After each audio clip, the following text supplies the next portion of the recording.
네, 여러분 안녕하세요. 준사님이 좀 늦었네요. 미안합니다. 네, 잠시만 기다려 주세요.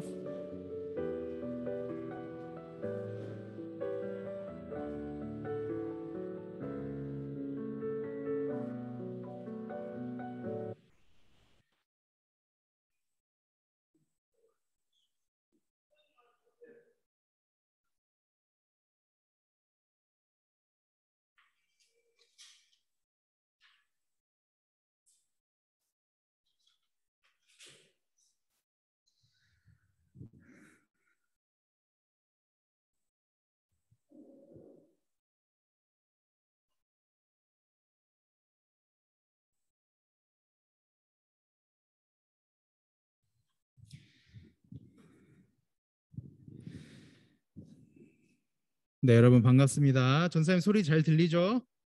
현서가 온라인으로 들어갔구나 오늘. 네, 알겠습니다. 온라인으로도 열심히 한번 예배 드려보도록 하겠습니다. 주희도 온라인으로 들어왔네요. 반갑습니다. 네, 그럼 전사님 기도하고 오늘 예배 시작하도록 하겠습니다. 기도합시다. 사랑이 많으신 하나님 아버지 감사드립니다. 아버지여, 오늘도 저희들이 이렇게 주님 전에 나와서 이렇게 온라인으로 하나님을 예배할 수 있도록 인도해 주심에 너무나도 감사드립니다. 아버지께서 이 시간 가운데 함께해 주시옵시고, 아버지여, 성령님께서 우리 한 사람 한 사람들과 함께해 주셔서 저희들의 마음이 아버지 앞에 열리고, 그리고 아버지의 말씀을 들을 때도 들을 수 있는 길을 열어주시고, 아버지께 기도할 때 저희들이 입술을 열어서 찬양할 때도 입술을 열어서 이렇게 하나님을 찬양하고 아버지께 경배 올려드릴 수 있도록 주여 인도하여 주시옵소서. 감사드립니다. 주님, 예수 그리스도의 이름으로 기도드렸습니다. 아멘. 네, 그럼 먼저 우리 같이 박수 치면서 하늘 위에 주님밖에라는 찬양 우리 하나님께 올려드리도록 하겠습니다.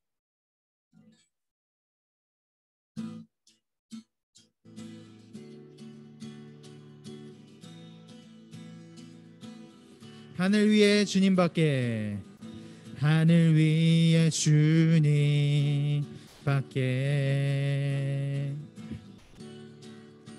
내가 사모할 자 이 세상에 없네. 내 맘과 힘을 믿을 수 없네. 오직 한 가지 그 진리를 믿네.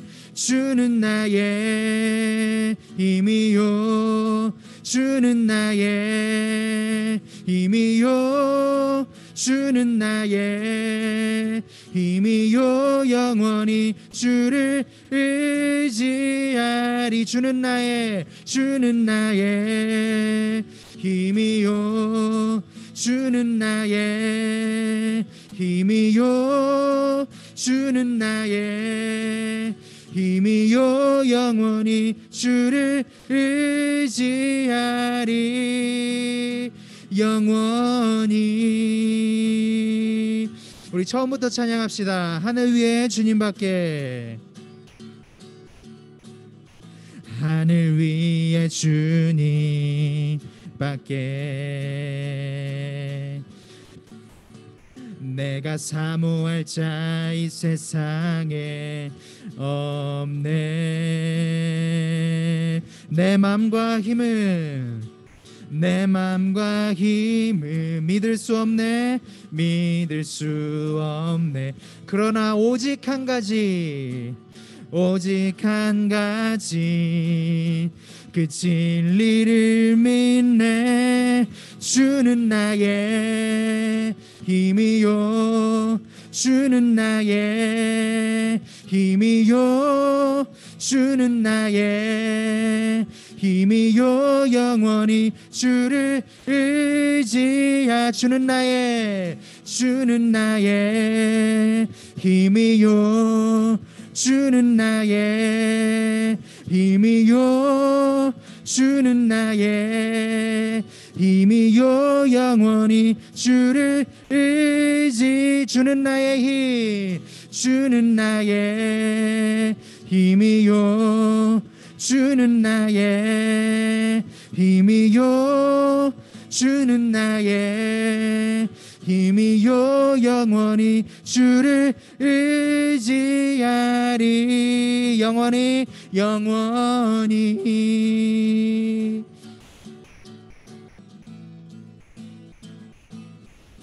아멘. 우리 하나님 주님만이 우리의 힘 되십니다. 주님만을 찬양합니다. 아멘.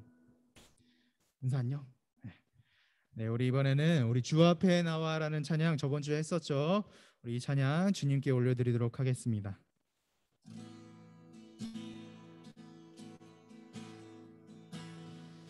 주 앞에 나와 주 앞에 나와 제사를 드리네 마음 열어 내 삶을 드리네 주를 봅니다 끝없는 사랑 나 회복시키네 주 앞에 나와 주 앞에 나와 제사를 드리네 마음 열어 내 삶을 드리네 주를 봅니다 끝없는 사랑 나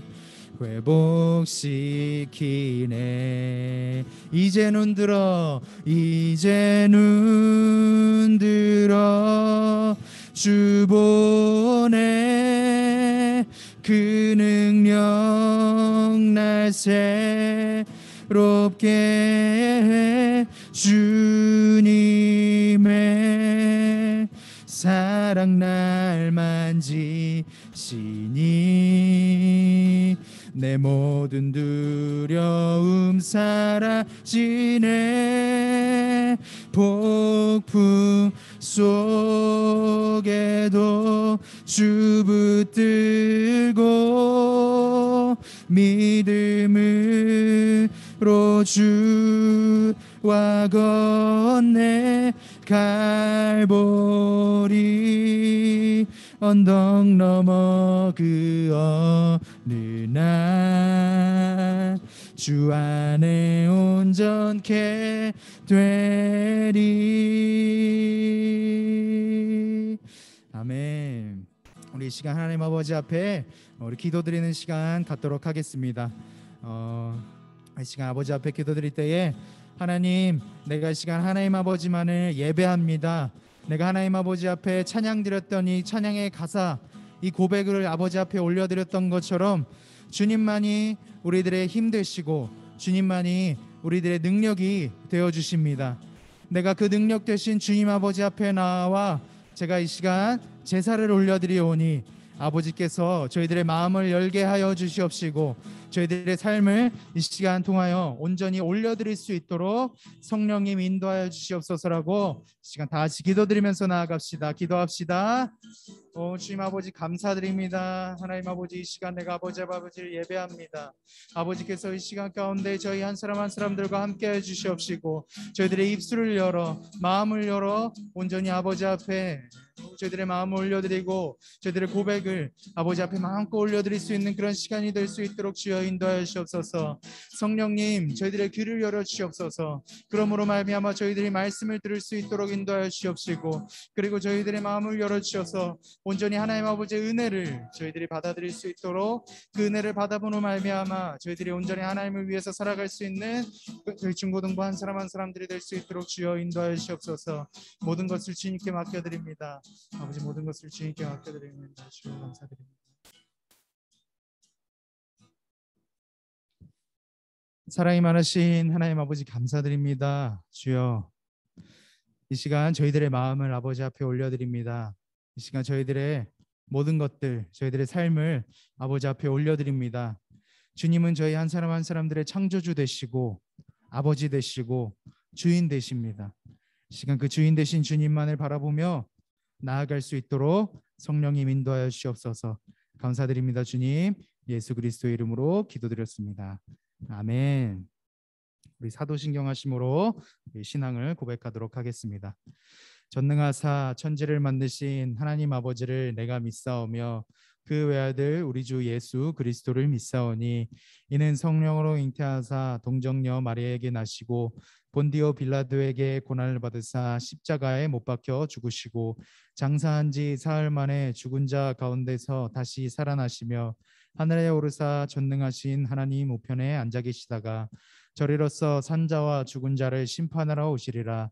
성령을 믿사오며 거룩한 공예와 성도가 서로 교통하는 것과 죄를 사하여 주시는 것과 몸이 다시 사는 것과 영원히 사는 것을 믿사옵나이다.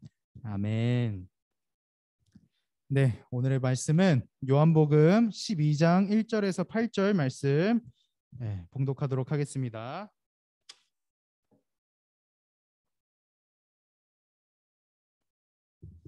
네, 요한복음 12장 1절에서 8절 말씀입니다.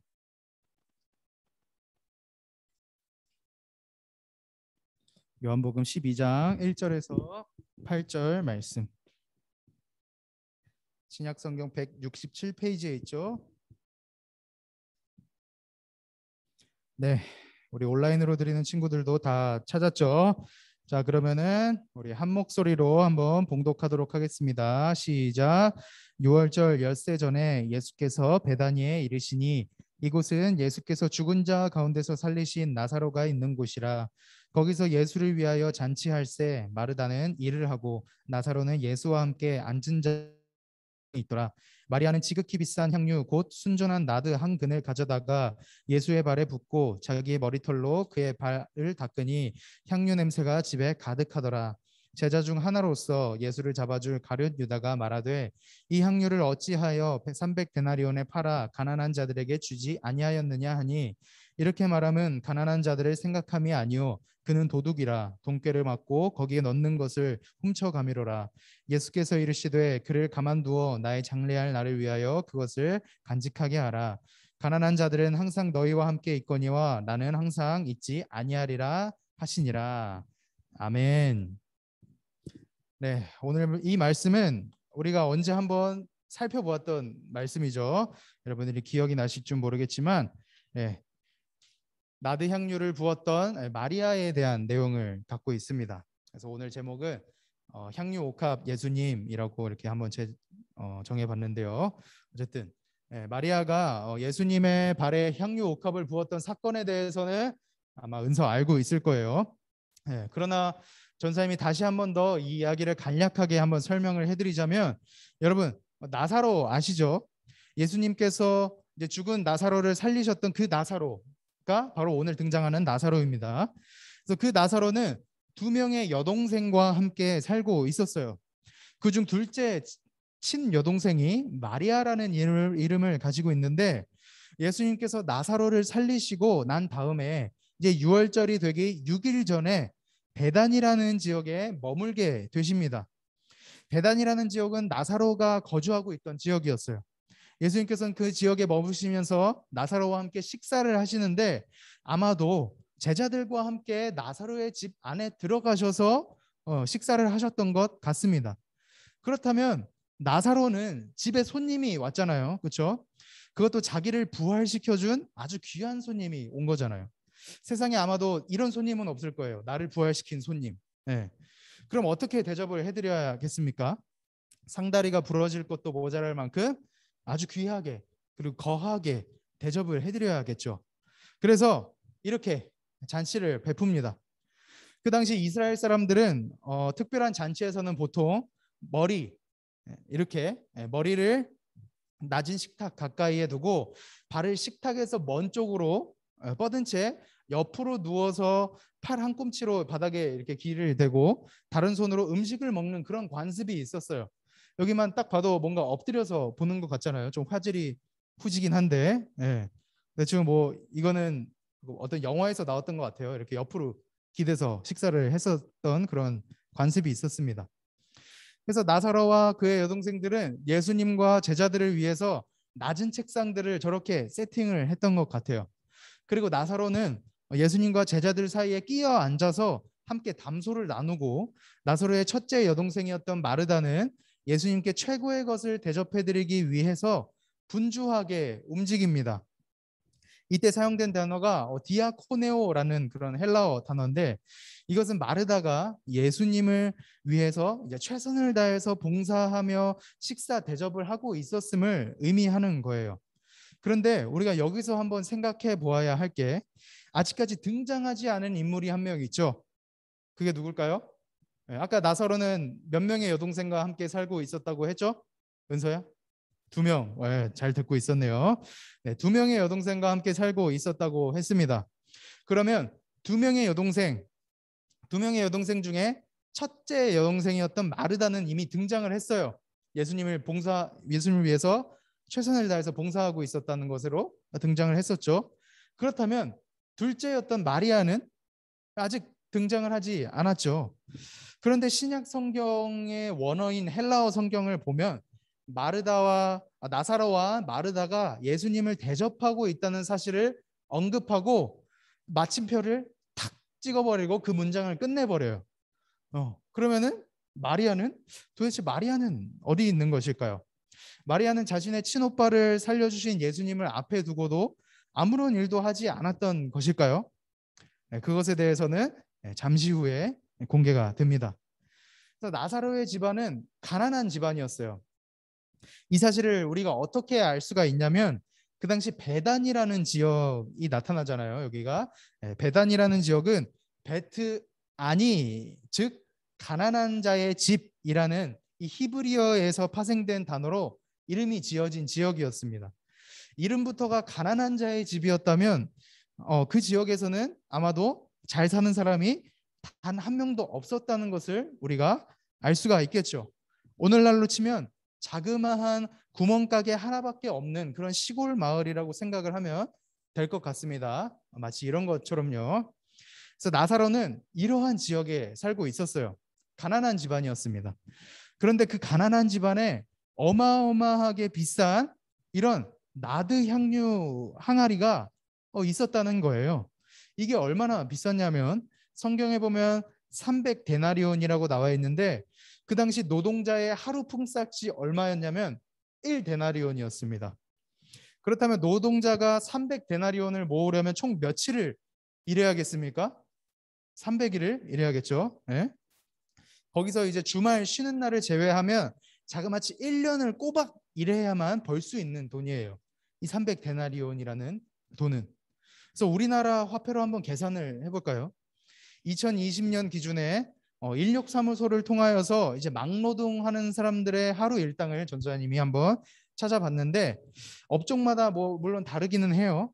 평범한 잡부가 하루에 평균 14만 원 정도를 번다고 합니다. 그래서 14만 원을 300일 동안 매일매일 모았다고 한번 가정을 해보면은 총 4,200만 원이 나오게 되죠. 그래서 나사로의 집에 있던 이 나드 향유가 4,200만 원의 값어치를 하고 있었던 항아리라고 생각을 하면 돼요. 그래서 요즘 시대에 4,200만 원의 값어치를 하는 물건이 뭐가 있을까요? 아마도 예를 들어서 자동차가 있을 것 같아요. 그런데 만약에 전사님이 차를 끌고 다니다가 접촉 사고를 내서 자그마한 기스가 찍 하고 난 거야. 그러면은 전사님은 어떤 반응을 보이겠습니까? 기스가 어디서 났는지, 도대체 이 기스를 누가 내었는지 알아내기 위해서 차에 달려있는 블랙박스도 돌려서, 녹화되어 있는 영상들도 한번 돌려서 보고, CCTV도 돌려서 보고, 누가 긁은 것은 아닌지 눈에 불을 켜고 이제 원인을 찾으려고 애를 쓰려고 하겠죠. 굳이 4,200만 원의 값어치의 자동차가 아니라고 하더라도 우리는 20만 원에서 100만 원짜리 핸드폰에 기스가 나는 것도 굉장히 가슴 아파하잖아요. 그렇지, 은서야? 그렇죠? 만약에 전사님이 이번에 새로 나온 핸드폰을 구매하게 되었는데, 그 핸드폰을 들고 가다가 누군가가 전사님의 손목을 실수로 탁 쳐버린 거예요. 그래서 떨어졌죠. 그래서 핸드폰이 그렇게 바닥에 떨어지게 된다면 가슴이 덜컥 내려앉게 될 겁니다. 아마도 핸드폰의 가격이 높으면 높을수록 덜컥 내려앉는 강도도 훨씬 강해지게 되겠죠. 그만큼 이 4,200만 원의 값어치는 어마어마한 것입니다. 그럼 다시 이 예수님과 나사로의 집안 이야기로 한번 돌아와서, 나사로의 집안에 그렇게 어마어마한 값어치를 가지고 있는 나드 향유가 있었다는 거야. 가난했던 나사로의 집안에 있어서는 아마도 전 재산과 다름이 없었던 물건이었던 것 같아요. 아무리 가난해도 이 나드 향유, 이 항아리를 보면서 마음의 위안을 삼았을 것이라고 생각을 합니다. 물론 성경에 그렇게 나와 있지는 않지만, 근데 여기서 엄청난 빌런이 아닌 빌런이 등장을 하게 되죠. 그게 누굴까요? 바로 나사로의 둘째 여동생 마리아입니다. 지금까지 등장하지 않았던 마리아가 이때 등장한다는 것은 분명히 어떤 이유가 있기 때문에 이때 등장을 하는 것이겠죠. 마리아가 옆으로 살짝 기대고 있던 예수님께로 이렇게 슬그머니 다가갑니다. 양손에는 무엇을 들고? 저 300데나리온의 값어치를 하는 나드 향유 5컵을 들고, 여기서부터 뭔가 이제 불안해지기 시작해요. 아니나 다를까 불길한 예감은 틀린 적이 없습니다. 이제 마리아가 이 나드 향유 5컵을 예수님의 발 밑에다가 다 부어버린 거예요. 이렇게 말이죠. 이렇게. 그리고 무릎을 꿇고 어떻게 했냐면은 예수님의 발을 씻겨드립니다. 그리고 자신의 묶여있던 머리카락을 싹 풀고 그 머리카락으로 예수님의 발을 닦아드리는 거예요. 예수님께서 나사로와 제자들과 함께 이렇게 옆으로 누워서 식사를 하고 계시는데 그 발 근처로 이렇게 다가가서 발을 닦아드렸다는 것이죠. 그런데 옆에서 이를 지켜보고 있었던 제자들 중에 한 사람이 이 모습을 지켜보고 발끈합니다. 뭔가 우리들의 마음을 대변해주는 말을 해준 것 같아요. 그렇게 어떻게 말을 했냐면, 마리아여, 이 비싼 향유를 어찌하여 300데나리온이라는 값에 팔지 않고 예수님의 발을 씻겨주는데 사용한 것입니까? 차라리 이것을 팔았으면 가난한 자들을 도울 수 있었을 것입니다. 라고 말이죠. 그래서 다른 복음서, 즉 마태복음과 마가복음에도 이와 똑같은 내용이 나오기는 하는데 거기서는 제자들 중에 한 사람이라고만 기록이 되어 있어요. 그렇게 언급을 하고 있는데 구체적으로 어떤 제자가 이런 말을 했는지는 밝히지 않습니다. 그런데 오늘의 본문 말씀인 요한복음에서는 이 제자가 누구인지 확실하게 밝혀주고 있죠. 그래서 이 제자가 누구였을까요? 바로 가룟 유다였습니다. 가룟 유다는 예수님의 제자들 중에서 아주 중요한 직책을 맡고 있던 사람이었어요. 이 사람은 재정부의 회계 역할을, 돈을 맡은 자, 이런 역할을 담당했던 자였습니다. 예수님과 제자들의 돈을 관리하는 사람이었던 것이죠. 그래서 그랬던 건지 돈과 관련된 일에는 엄청나게 예민하게 굴었던 것 같아요. 그런데 또 어떻게 보면은 가룟 유다가 했던 이 말이 실제적으로 많은 사람들에게 유익이 될 수도 있었던 말이었던 것 같습니다. 보통 이렇게 베다니처럼 가난한 사람들의 마을이라면 하루 삼시세끼 다 챙겨 먹기에도 버거운 그런 가정이 있었을 것이란 말입니다. 그렇다면 차라리 이 300데나리온씩이나 되는 향유를 예수님 한 분만을 위해서 전부 사용하는 것이 아니라 차라리 그것을 팔아서 가난한 자들에게 적어도 1데나리온씩이라도 나누어 주었다면 적어도 300가정 정도는 하루를 버틸 수 있는 비용이 생기게 되는 것이잖아요. 하루 삼시세끼 다 챙겨 먹지 못했던 가정도 그날만큼은 1데나리온을 후원받게 됨으로써 풍족하게 먹고 잠들 수 있었을 것이란 말입니다. 이렇게만 생각을 해본다면 확실히 가룟 유다가 한 이 말이 실질적으로 많은 사람들에게 유익이 되는 일임에 틀림이 없었던 것이 분명해요. 모든 사람들에게 칭찬받을 만한 일이 되었던 일을 말한 것이라는 거죠. 그런데 성경은 가룟 유다의 이러한 말에 칭찬을 하고 있지 않습니다. 그 이유는 6절 말씀에 기록되어져 있는데요. 우리 6절 말씀을 한번 봐볼까요? 6절 말씀을 살펴보니까, 왜냐하면은 그가 그렇게 말함은 가난한 자들을 생각함이 아니요 그는 도둑이라 돈꾀를 맞고 거기 넣는 것을 훔쳐갔던 자였기 때문입니다.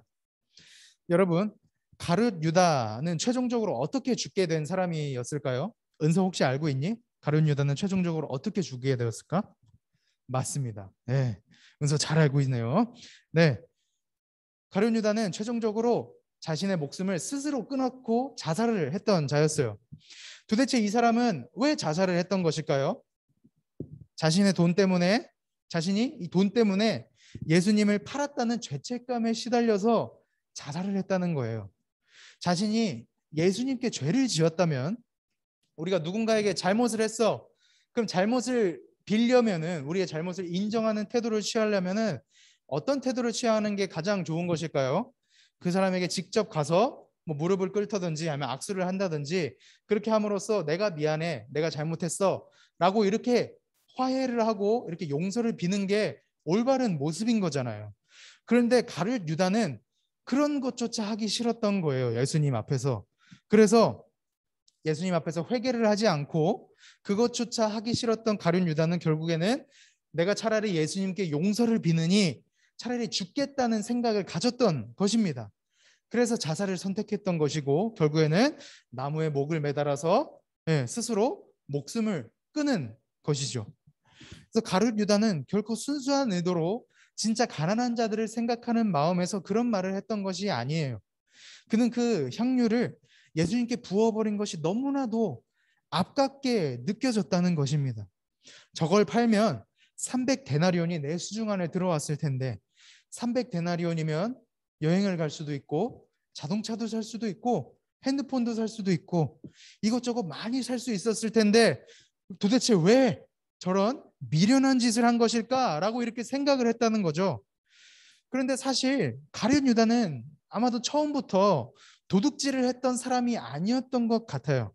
왜냐하면 예수님의 12제자들 중에 한 명이었다는 그 사실 자체가 자신의 모든 소유물을 내려놓고 모든 것을 버리고 예수님을 따랐다는 것을 증명해 주는 것이거든요. 그렇죠? 네. 돈을 도둑질해 가는 사람이 자신의 모든 것을 내려놓고 예수님을 따라간다는 것이 과연 가능했던 일이었을까요? 그런데 중간에 어떤 일이 있었는지는 몰라도 그의 마음은, 처음에 가졌던 그의 마음은 예수님에게서부터 멀어지게 되었다는 겁니다. 그는 3년 동안 단 하루도 빠짐없이 예수님과 동행을 했음에도 불구하고 몸은 가까이에 있지만 마음은 예수님과 멀어지게 되었다는 거예요. 무언가로부터 이제 마음이 멀어지도록 만드는 가장 큰 요인 중 하나는 전사님은 익숙함이라고 생각을 해요. 우리가 무언가에 익숙해지면 그 무언가를 대하는 태도가 달라지고 그것에 임하는 자세가 느슨해집니다. 그러다 보니 그것으로부터 새로운 감정이나 새로운 무언가를 발견하기가 어려워지게 되죠. 그리고 이 익숙함은 오히려 몸이 가까울 때 더욱 쉽게 생겨난다고 생각을 해요. 사람들은 대개 몸이 멀어지면 마음도 멀어진다고 이렇게 말을 하잖아요. 그런데 전사님은 오히려 반대라고 생각을 합니다. 몸이 멀어지면 상대방을 향한 그 마음은 오히려 애틋해져요. 자주 볼 수 없는 얼굴이기 때문에 영상 통화를 할 수 있는 것만으로도 감사하고 기뻐합니다. 자주 나눌 수 없는 대화이기 때문에 서로의 이야기를 들어줄 수 있는 것만으로도 기뻐하고 만족해합니다. 그러나 몸이 가까운 곳에 있다면 서로가 너무나도 익숙해져서 서로에 대한 소중함을 잊어버리게 된다는 거죠. 가룟 유다가 바로 이러한 경우라고 생각을 합니다. 처음에는 사람들에게 기적을 베풀고 위대한 선생으로 여겨졌던 예수님을 따르는 것이 그에게 있어서는 모든 것을 내려놓고 따를 수 있을 정도로 크나큰 영광이며 기쁨이 되었겠지만, 점차 시간이 지나면 지날수록 예수님의 가르침과 기적은 그에게 있어서 익숙한 것이 되어버려서 그것으로부터 새로운 것을 발견할 수도 없었고 마음에 감동이 되지 못하게 되었다는 것입니다. 그러다 보니까 그의 마음은 더 이상 예수님께로가 아닌, 예수님이 아닌 다른 것에 집중이 될 수밖에 없었다는 것이죠. 아마도 우리들의 삶 속에서도 이러한 모습을 자주 발견하게 된다고 생각을 해요. 저를 포함하여서 이제 교회에 중요한 직책을 가지고 있는 그런 분들, 우리 교사 선생님이 될 수도 있고 전도사님이 될 수도 있고 우리 중고등부에 있는 우리 친구들이 될 수도 있습니다. 비록 그 사람들에게 존중을 받고 그들은 사람들을 이끄는 그런 중요한 위치에 있지만 정작 마음은 하나님으로부터 멀어지게 되는 모습을 발견하게 될 때가 있습니다. 오랜 신앙생활로 인하여서 이제는 익숙해져 버린 것이죠. 예수 하나님을 예배하는 것과 그리고 하나님께 기도하는 것 그리고 말씀을 읽는 것 말이에요. 그래서 처음에는 하나님만 바라고 하나님께로만 집중하고 있었던 그 마음 속에 이제는 하나님이 아닌 다른 것들이 우선순위를 차지하게 됩니다. 몸은 하나님과 가까운 곳에 있으면서도 말이죠. 지금까지 우리가 이러한 내용을 살펴보았을 때 가룟 유다의 잘못된 마음과 행동은 곧 예수님과의 관계를 익숙하게 여겼다는 것으로 비롯된다는 사실을 우리는 추측해 볼 수가 있습니다. 그러나 우리가 여기서 곰곰이 생각해 보아야 할 것이 있는데 그것이 무엇이냐면 예수님에 대한 그 익숙함이 가룟 유다로 하여금 예수님을 배신하게 되는 궁극적인 요인이 되었냐는 것입니다. 여러분들은 어떻게 생각합니까? 우리 온라인으로 들어와 있는 주희랑 현서 그리고 은서는 어떻게 생각하나요? 익숙함이라는 것이 곧 하나님과 멀어지게 하는 궁극적인 요인이 되는 것입니까? 전사님 그렇게 생각하지 않아요. 익숙함이란 어찌 보면은 우리들에게 있어서 당연한 감정입니다. 누군가와 함께 오랫동안 있으면 당연히 익숙해지겠죠. 그래서 신앙생활을 오래 했을 때 오는 예배에 대한 익숙함과 기도에 대한 익숙함 그리고 말씀에 대한 익숙함은 어찌 보면은 당연한 결과라고 생각을 해요. 뭐 심하면 하나님의 은혜를 처음 깨달았던 그 감격의 순간마저 잊어버리게 되어서 우리의 옛 모습이 다시금 나타나게 되는 경우도 생기게 되겠죠. 팀 켈러 목사님이라는 분이 계세요. 여러분 들어보셨을지는 모르겠는데 팀 켈러 목사님의 책 하나님을 말하다라는 책에서 그 목사님은 이렇게 말을 했습니다. 잘 들어봐요. 교회는 성자들을 늘어놓는 박물관이 아니라 죄인들을 치료하는 병원이다. 아쉬운 노릇이긴 하지만 교회 안에는 정서적으로 윤리적으로 그리고 영적으로 아직 갈 길이 멀고 미숙하고 연약한 사람들이 가득 모여 있다.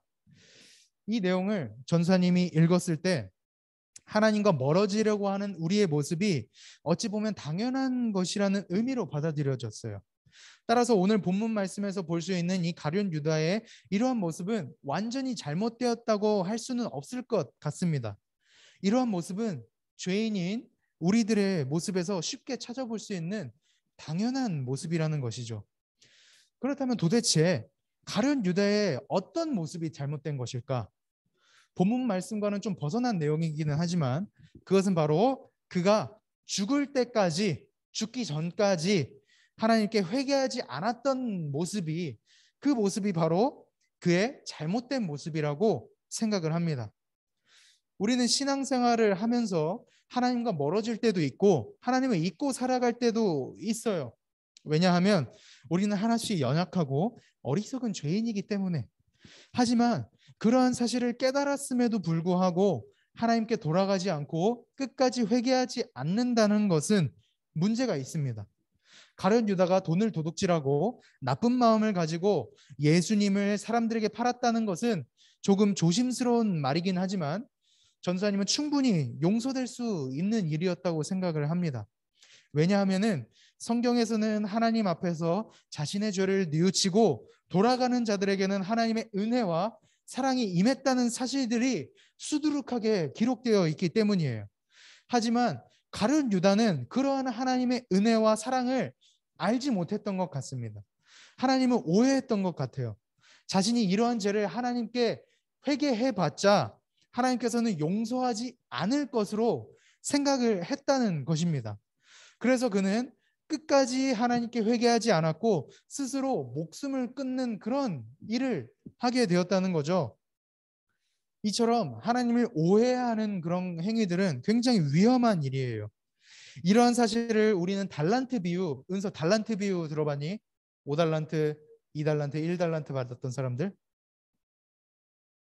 잘 모르겠어? 오케이. 네, 그럴 수 있죠. 아마 들어봤을 거야. 유초등부 때 전사님을 통해서. 네, 들어보면 알게 될 텐데 어쨌든 네, 이 달란트 비유에서도 그러한 사실들을 우리가 볼 수가 있다는 거예요. 5달란트와 2달란트 가졌던 자들은 자신의 주인을 잘 알고 있었던 자였기 때문에 주인에게 칭찬을 받았습니다.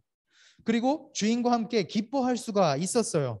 그러나 한 달란트 받았던 사람, 한 달란트 받았던 자는 주인을 굳은 사람, 딱딱한 사람, 뭐 융통성이 없는 사람, 그런 사람으로 오해했기 때문에 결국에는 가지고 있던 것마저 빼앗기는 그런 결과를 보이게 되었어요. 이처럼 하나님을 오해하는 일은 우리의 신앙생활에 굉장히 치명적인 결과를 불러일으키고 하나님과 멀어지도록 만드는 궁극적인 요인이 됩니다. 우리가 하나님을 오해하지 않기 위해서는 어떤 행동을 취하는 것이 가장 좋을까요? 당연히 하나님을 알기 위해서 힘쓰는 모습을 우리가 취해야 되는 것이 매우 중요하겠죠. 하나님을 알기 위해서는 우리가 말씀을 더욱더 많이 읽어야 되는 것이고, 그리고 하나님께 기도함으로써 하나님의 마음이 이런 것들이구나, 내가 기도하면 이러한 마음을 하나님께서 베풀어 주시는구나라는 것을 깨닫는 것이 중요합니다. 어쨌든 반면에 예수님을 오해했던 그런 가룟 유다와는 달리 예수님을 제대로 알고 있었던 사람이 본문 말씀에 등장을 하게 되죠. 그 사람이 누굴까요? 그 사람이 바로 나사로의 둘째 여동생이었던 마리아였습니다. 그녀는 어떤 사람이었습니까? 예수님의 제자는 아니었지만, 어떤 중요한 직책을 맡고 있던 사람도 아니었지만, 예수님을 위해서 자신의 전 재산, 곧 모든 것을 드렸던 사람이었어요. 본문 말씀은 이 두 인물에 대해서 아마도 비교하면서 대조를 하고 있는 거예요.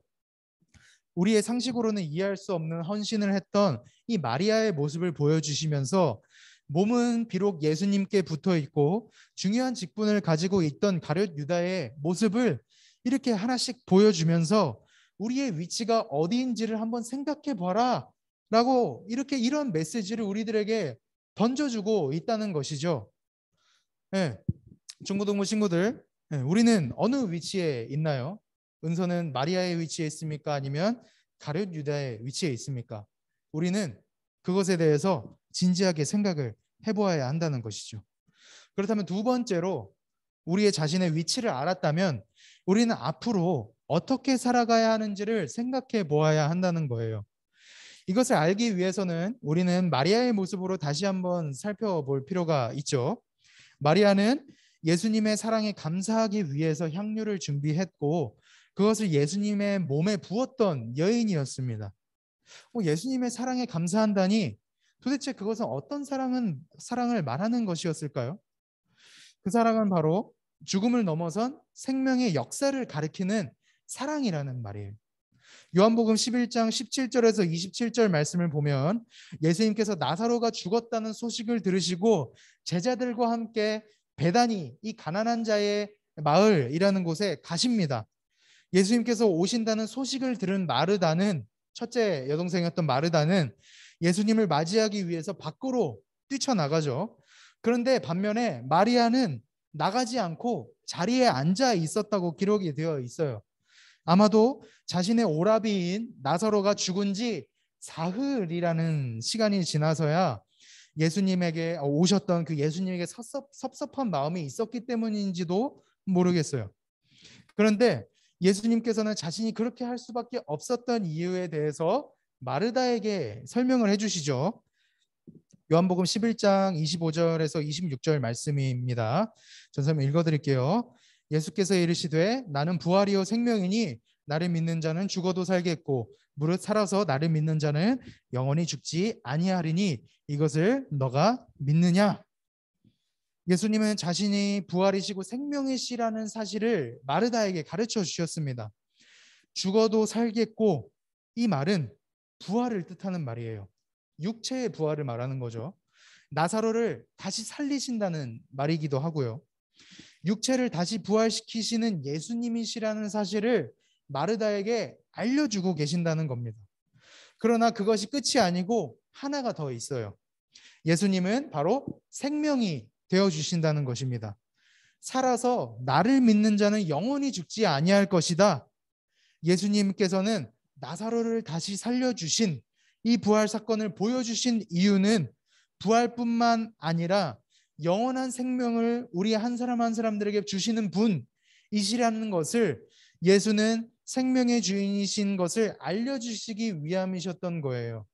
죽음을 넘어선 그 생명의 역사, 바로 십자가 사건을 분명하게 가리키는 선언이라는 것입니다.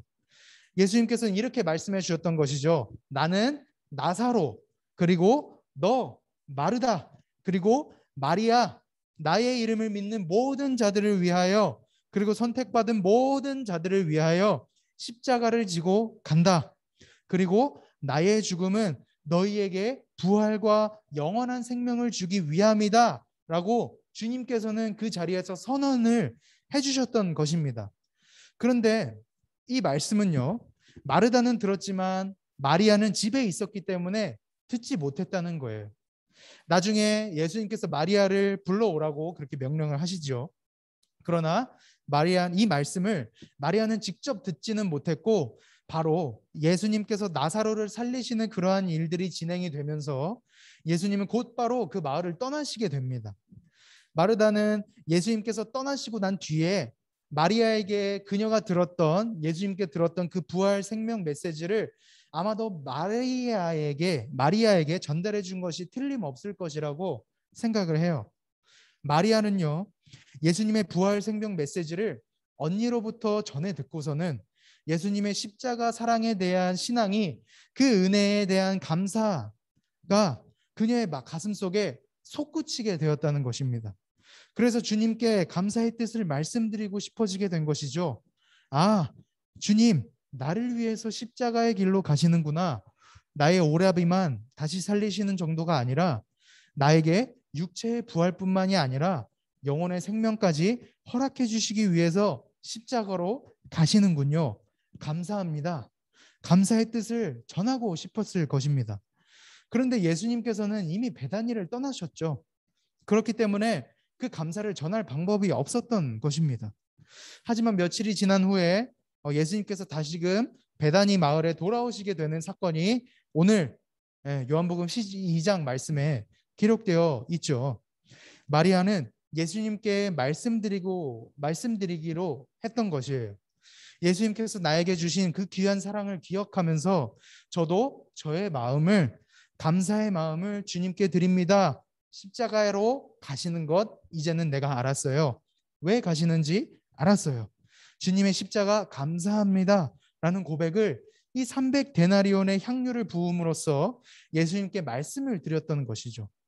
여러분, 단언컨대 마리아가 향유를 예수님께 부은 까닭은 그녀의 마음 속에 십자가의 은혜가 가득 채워졌기 때문에 붓게 된 것이라고 생각을 합니다. 사랑하는 중고등부 친구들, 이 말씀을 통하여 우리는 우리의 위치를 알게 되었습니까?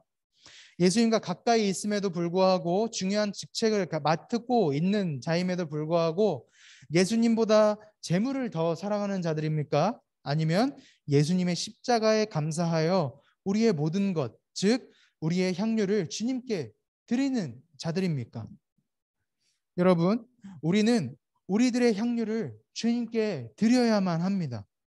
우리가 가지고 있는 가장 귀한 것, 그것조차 예수님께 드릴 수 있는 우리들이 될 수 있도록 노력해야만 합니다. 예수님께서 가라고 하면 가고 멈춰라 하면 멈추는 그런 우리가 되도록 합시다. 마리아처럼 예수님을 위해 모든 것을 드리자고요.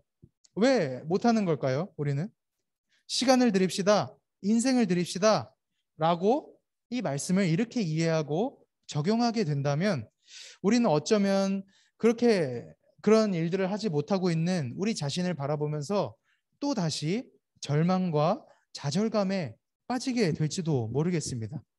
왜냐하면 예수님께 전부를 드린다는 것은 굉장히 어려운 일이거든요. 전사님이 어렸을 적에 교회 목사님과 전도사님들이 이런 말을 굉장히 많이 했던 것 같아요. 게임을 많이 하면 하나님께서 슬퍼하신다고, 이런 말을 굉장히 많이 들었던 것 같습니다. 물론 게임뿐만이 아니라 영화를 본다던가 어떤 일에 중독되다시피 빠져들어서 하게 된다면 하나님께서 분명 슬퍼하실 것이라고 이렇게 말을 많이 하셨던 것을 들어왔습니다. 물론 그러한 것들이 하나님보다 우선시되고 더 중요한 것으로 여겨지게 된다면 그것은 잘못된 것이 분명하겠죠. 하지만 게임을 했다고 해서 하나님께서 슬퍼하신다? 학생의 신분에 걸맞지 않는 행동을 했다고 해서 하나님께서 슬퍼하신다? 싫어하신다? 그것은 뭔가 우리가 좀 오해를 하고 있는 것 같습니다. 신앙생활을 하면서 뭐 게임 할 수 있죠. 영화 볼 수 있어요. 확신의 신분에 맞지 않는 행동 우리는 충분히 할 수 있습니다. 단지 그런 것을 한다는 것만으로 우리의 신앙이 잘못됐다는 것으로 말하는 것은 상당히 그런 오해를 하고 있다는 것으로 생각을 해요. 그런데 과거에 거의 대부분의 목사님들과 전도사님들이 마치 그러한 것들을 하는 것이 하나님 앞에서 죄를 짓는 것처럼 말씀을 하시니까 전사님은 어렸을 적에 뭐 좋아했던 게임을 하다가도 갑자기 이건 하나님께서 슬퍼하시는 일이야, 하나님께서 싫어하시는 일이야 라고 생각이 드니까 마치 하나님께서 죄를 짓고 있는 것 같은 느낌이 들었었어요. 그래서 하나님께 기도하러 갔을 때도 평소에 게임을 너무나도 좋아하는 이 전사님을 보면서 기도도 제대로 드리지 못했던 그런 일들이 매우 많았습니다. 어찌 보면 마리아가 예수님께 자신의 모든 것들을 드렸다는 내용을 보고 우리도 똑같이 적용해야 한다는 그러한 생각들이 우리로 하여금 가룟 유다처럼 예수님을 오해하도록 만들고 그분을 떠나게 만드는 일이 될 수도 있는 것 같다는 거예요. 그래서 저는 전사님은 오늘 본문 말씀을 다시 한 번 더 곰곰이 생각해 보니까 말씀의 핵심은 전혀 다른 곳에 있었다고 생각을 하게 됩니다. 여러분, 우리는 오늘 우리에게 이 말씀이 표현하고자 하는 것이 과연 무엇일까요? 전사님은 이렇게 표현을 해보고 싶어요.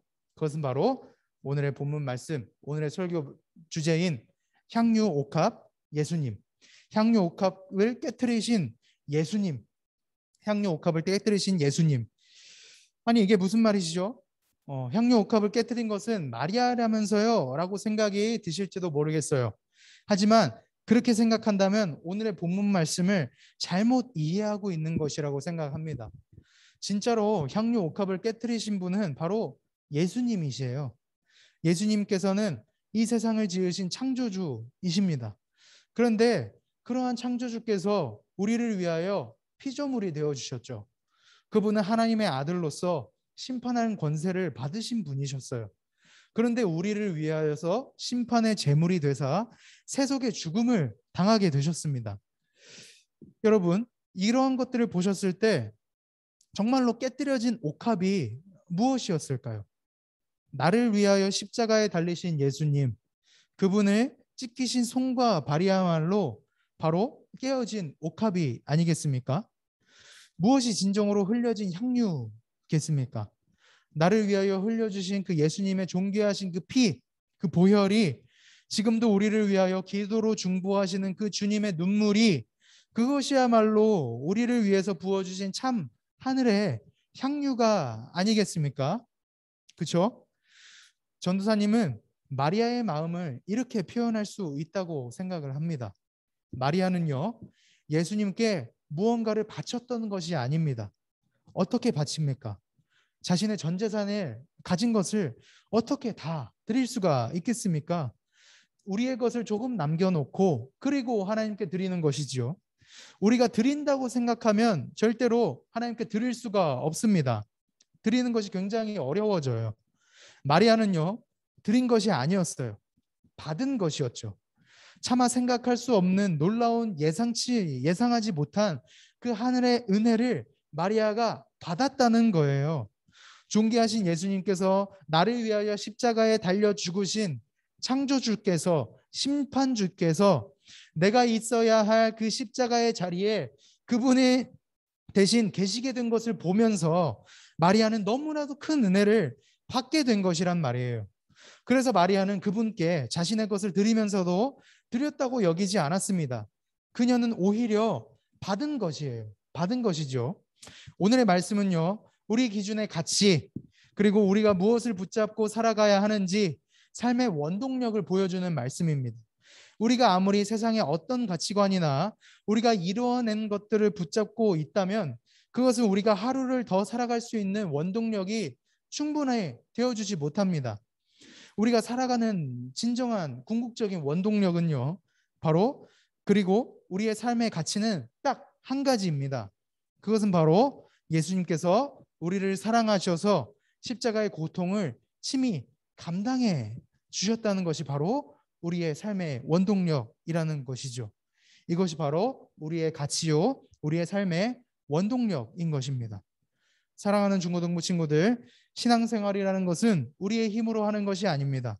신앙생활은 오로지 하나님께서 우리들을 이끌어 주시는 생활입니다.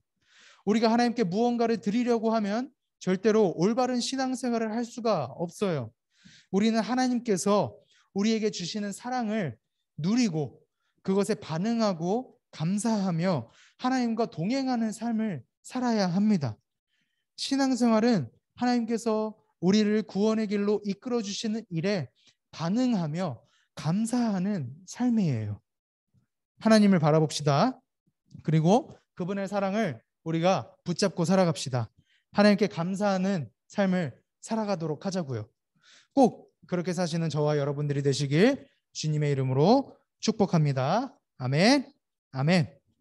네, 전사님, 좀 시간이 좀 지났으니까 바로 기도하고 헌금하는 시간 갖도록 하겠습니다. 기도할게요.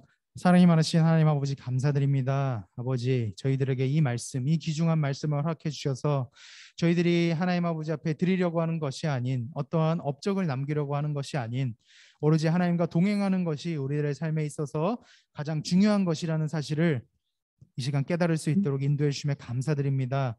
하나님께 영광 올려드리는 삶, 그것은 바로 하나님과 동행하는 삶인 줄 믿습니다. 우리들의 신앙생활은 우리가 무언가를 하려고 하는 것이 아닌, 우리의 힘으로 잘 살려고 하는 것이 아닌 하나님과 온전히 동행하며 하나님과 그렇게 호흡을 맞추며 그렇게 발자취를 맞추며 살아가는 것인 줄 믿습니다. 그렇게 하나님과 동행하며 살아갈 수 있는 저희 한 사람 한 사람들이 될 수 있도록 주여 인도하여 주시옵소서. 감사드립니다. 주님, 예수 그리스도 이름으로 기도드렸습니다. 아멘.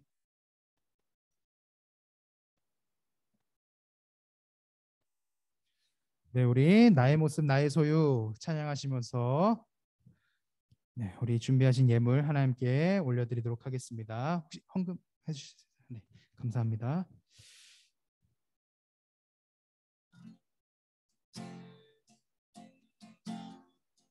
나의 모습 나의 소유, 나의 모습 나의 소유, 주님 앞에 모두 드립니다. 모든 아픔, 모든 기쁨, 내 모든 눈물 받아주소서.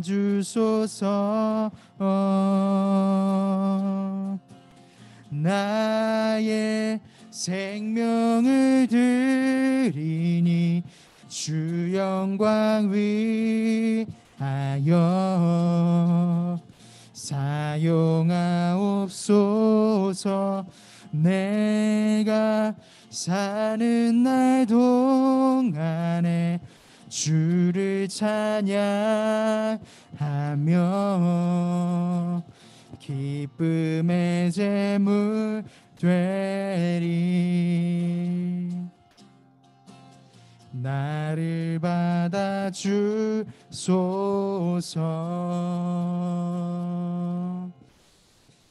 사랑이 많으신 하나님 아버지 감사드립니다. 아버지여, 저희들에게 오늘도 이 귀중한 예물을 허락해 주셔서 아버지여, 이 예물을 아끼지 아니하고 온전히 아버지 앞에 올려드릴 수 있도록 인도해 주심에 감사드립니다.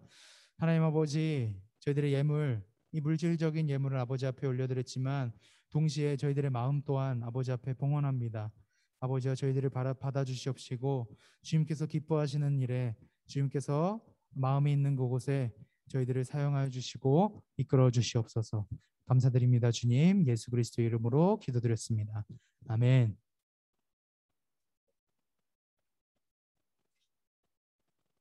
네, 중고등부 광고 잠깐 드리도록 하겠습니다.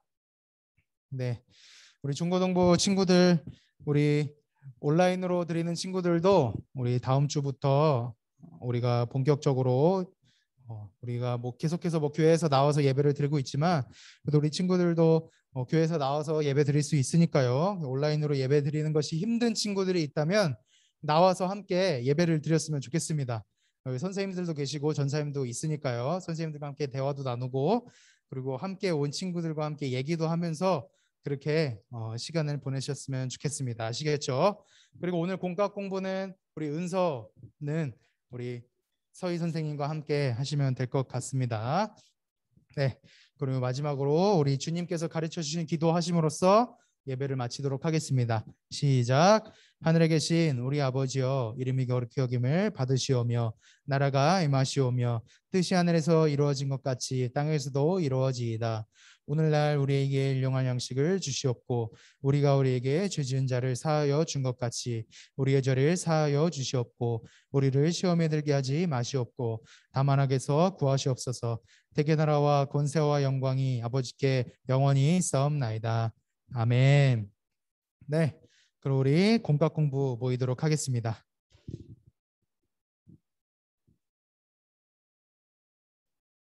주희랑 현서는 다음 주에 뵙도록 하겠습니다.